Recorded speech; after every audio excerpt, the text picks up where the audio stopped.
Welcome to doctor மைத்லிஸ் music therapy channel. இன்றைய பதிவில் நேற்று பார்த்தோம், இந்த அடோலசன்ஸ் பீரியட்லேயே நிறைய ப்ராப்ளம் இருக்குது. ஒன்று ஒன்றா நம்ம பார்க்கலாம். நேற்றே ஒரு சின்ன ஸ்மால் டச் பண்ணினோம், ஸ்ட்ராமன் ஸ்ட்ரெஸ் அப்படின்னு. ஏன் ஸ்ட்ராமன் ஸ்ட்ரெஸ்னால் ஃபிசிக்கல் அப்பியரன்ஸ் போதுமான அளவுக்கு இருக்கா, ஒரு mental ability to go for the strength to ஸ்ட்ரென்த்னு ஒரு இங்கிலீஷில் ஒரு வார்த்தை சொல்லுவாங்க. எப்படின்னு கேட்டால், கொஞ்சமாக ஒரு விஷயம் தெரிஞ்சுக்கிட்டு அதுலேருந்து இன்னொன்று வரிசையை தெரிஞ்சுக்கிட்டு நல்லா படிக்கலாம் அப்படின்னு சொல்லி நம்ம பார்க்கணும்னு. ஸோ அந்த அடிப்படையில் நம்ம இந்த அடோலசன்ஸ் பீரியடில் நிறைய ப்ராப்ளம் இருக்கும் அப்படின்னு. அப்போது என்ன செய்யணும்னு கேட்டால், ஒரு விஷயம் இருக்குது, வி வாண்ட் அட்டைன் தட் அப்படின்னா அதில் டிலே இன் கிராட்டிஃபிகேஷன் அப்படின்ற ஒரு கான்செப்டை உள்ளுக்குள்ளே இறக்கிக்கலாம். அப்படின்னு கேட்டால் அது வகுப்பாசிரியரே சொல்லிக் கொடுக்க முடியும், ஏன் வீட்டில் கூட சொல்லிக் கொடுக்கலாம். அப்படி என்ன கேட்டால், ஒரு இமீடியட்டாக தே வாண்ட் ஹேவ் சம்திங், இப்போ இதெல்லாம் எனக்கு வாங்கி கொடு, அப்போ தான் எனக்கு அப்படி சரியாக இருக்கும், எனக்கு ஓன் இமீடியட்டாக I need it in my room அப்படின்னு சொல்லி கேட்பாங்க.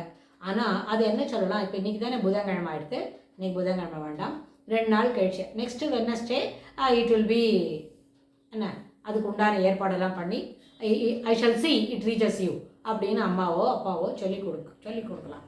ஏன் அதுக்கு அப்படின்னு கேட்டால், அந்த ஒரு கொஞ்ச நாள் ஆறுது இல்லையா, 1 வாரமோ 5 நாளோ 8 நாளோ ஆறுது இல்லை, அது வரைக்கும் பொறுமையாக காத்துன்னு இருக்க முடியுமா, ரெடி டு வெயிட் விஸ் என்ன ஒரு பேஷன்ஸோட காத்துன்னு இருக்க முடியுமா, நம்மளுக்கு கிடைக்கும்னு அப்படின்ற அந்த டிலே இன் கிராட்டிஃபிகேஷன். உனக்கு என்ன அடையணுமோ அதை அடையிறதுக்கு you wait for some time அப்படின்றத நம்ம அந்த பசங்களுக்கு புரிய வைக்கணும். ஏன்னு கேட்டால், கேட்டதெல்லாம் உடனே டக்குன்னு வாங்கி கொடுத்து அவன் கேட்காததையும் சேர்த்து வாங்கி கொடுத்தா அவன் என்ன நினைப்பான்னு கேட்டால், ஒரு ஸ்டேஜில் நம்ம எல்லாமே கேட்டு வாங்கிக்க வேண்டிய ரைட்ஸ் உள்ளவன் தான் அப்படின்னு நினைப்பாங்க. இது கொஞ்சம் ஃபைனான்ஷியலாக வசதி இருக்கிறவங்கள வீட்டில் ரொம்ப சரியானதாக கூட இருக்கலாம்.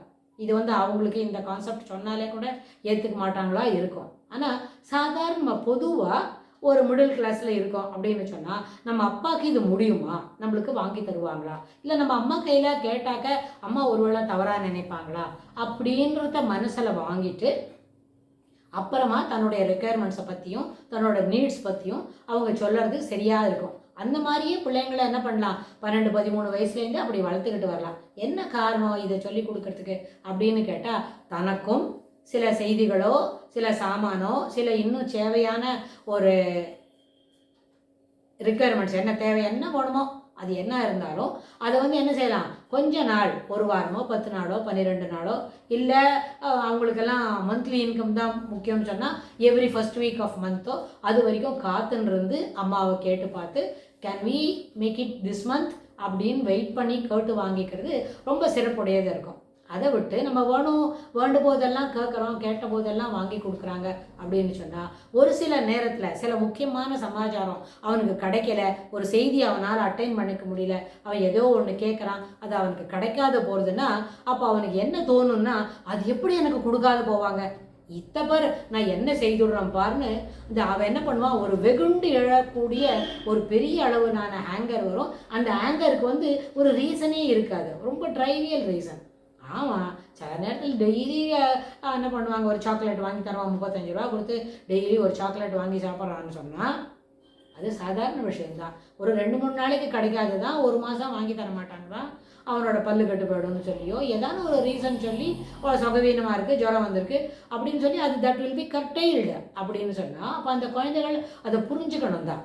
அப்படி அவன் புரிஞ்சிக்காமல் ஒரு கோவப்பட்டு மேலுக்கு வரான்னு சொன்னால் அவனுடைய அப்போ தான் அதுக்காக தான் சொல்கிறோம், அவனுடைய ஏர்லி சைல்டுஹுட்டில் இருக்கிற அந்த இம்பல்சிவ்னஸ் அவனை விட்டு போலேன்னா, that is why elders won't accept, என்னடா வயசுக்கு தகுந்த மாதிரி நடந்துக்கோ, பெரியவன் வாங்கிட்டு வரேன்ற தடால்னு ஒரு சாமான் வாங்கி கொடுக்கலன்னா சத்தம் போடுற, you should not raise your voice, என்ன வேணுமோ அது பவ்யமாக தான் கேட்கணும், கேட்டால் வாங்கி கொடுத்தா ஏஸ்மா அப்படின்னு சொல்லணும், வாங்கி கொடுக்கலன்னா டைம் லிமிட் கேட்டால் டைம் லிமிட் வரைக்கும் பொறுமையாக இருக்கணும். ஸோ அந்த பொறுமையாக இருக்கிறத கற்றுக்கிட்டாதான் நம்ம அடல்ட்ஹுட்டுக்கு போக முடியுன்றத அவங்க பெரியவங்க சொல்லி காட்டுவாங்க. அதை என்ன எனக்கு சொல்லி காட்டுறேன் அப்படின்னு சொல்லாமல், சொல்லி காட்டுறாங்களே இந்த மட்டும், we can learn from it அப்படின்னு அதை பாசிட்டிவ் சென்ஸில் எடுத்துக்கிட்டால், அந்த டிலே இன் கிராட்டிஃபிகேஷன்ற அந்த கான்செப்டை நம்ம ஏர்லி சைல்ட்ஹுட்டில் பார்க்கலாம், லேட் சைல்ட்ஹுட்லேயும் பார்க்கலாம், பியூபர்ட்டி டைம்லேயும் அதை பார்த்துக்கலாம். எப்போவுமே டிலே இன் கிராட்டிஃபிகேஷன் அந்த கான்செப்டை எல்லா நேரத்துலையும் நம்ம பயன்படுத்திக்க முடியும். இது பாய்ஸ்க்கு மட்டும்தான் இல்லை, கேர்ள் சைல்டுக்கும் ரொம்ப முக்கியமாக நம்ம இதை தெரியப்படுத்தி அவங்க மனசுக்குள்ளே பதிய வைக்கணும். டிலே இன் கிராட்டிஃபிகேஷன்ற கான்செப்டை ஒரு கேர்ள் வந்து இது என்ன கேட்குது, எனக்கு இதெல்லாம் இன்ஜெக்ஷன் உடனே வாங்கி கொடு, ஆல் காஸ்மெட்டிக்ஸ் இல்லை இன்னும் வேறு எதானோ, கேர்ள்னாலே காஸ்மெட்டிக்ஸ் தான் கேட்பான்னு நம்ம வந்து ஒரு கன்க்ளூஷனுக்கு வர வேண்டாம். சில பொன் பசங்கள் வித்தியாசமாக கூட கேட்குமா இருக்கும். அது மாதிரி வரைச்சே எது கேட்டாலும் try to wait for a week. அம்மாட்ட சொல்லியாச்சு இல்லையா, இந்த எனக்கு டைம் கிடைக்கும்போது வெளியில் கடைக்கு போய் வாங்கிட்டு வருவேன். அப்படி you want to have it from online, just wait for the time, I shall tell you the date அப்படின்றத அம்மா வார்த்தை தான் இறுதி வார்த்தையாக இருக்கணும். தகப்பனாரை கேட்காம ஒரு சின்ன அயோட்டா கூட செய்ய முடியாது. I shall speak to your dad and get back to you அப்படின்னு அந்த அம்மா சொன்னாங்களானே, ஓ நம்மளுக்கு இந்த மாதிரி ஒரு ப்ரோட்டோக்கால் நம்ம வீட்டில் மெயின்டைன் பண்ணுறாங்க போல் அப்படின்னு அந்த பசங்களுக்கு தெரிஞ்சிருக்கும். இதை டைரெக்டாக சில பொண்ணு பசங்க என்ன பண்ணோம், அப்பாட்டியை போய் அப்பா எனக்கு இதெல்லாம் வாங்கி கொடுப்பா அப்படின்னு கேட்கணும்.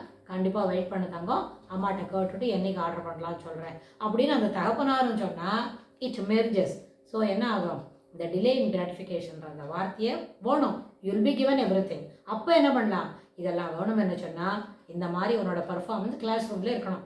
உன்னோட mark sheet should speak all about, அது எல்லாத்தையும் பண்ணணும். நல்லா படித்து நிறைய மார்க் வாங்குறதுன்னு உன்னோட ரேங்க் கார்டு காமிச்சாதான், கிரேடு நீ என்ஹான்ஸ் பண்ணினாதான் all your requirements will be fulfilled அப்படின்னு அந்த தாயும் தகப்பனும் சொன்னால் இந்த அடோலசன்ஸ் பீரியடில் இருக்கிற ஸ்ட்ராமன்ஸஸ்க்கு ஒரு சரியான டைவர்ஷன் கிடைக்கும். Because they can focus their mind towards studies. இது நல்ல வாய்ப்பாக இருக்கும். இந்த டிப்ஸை எல்லாரும் பயன்படுத்தி பார்க்கலாம். தேங்க்ஸ் ஃபார் வாட்சிங். தொடர்ந்து அடுத்த பதிவில் சந்திக்கலாம்.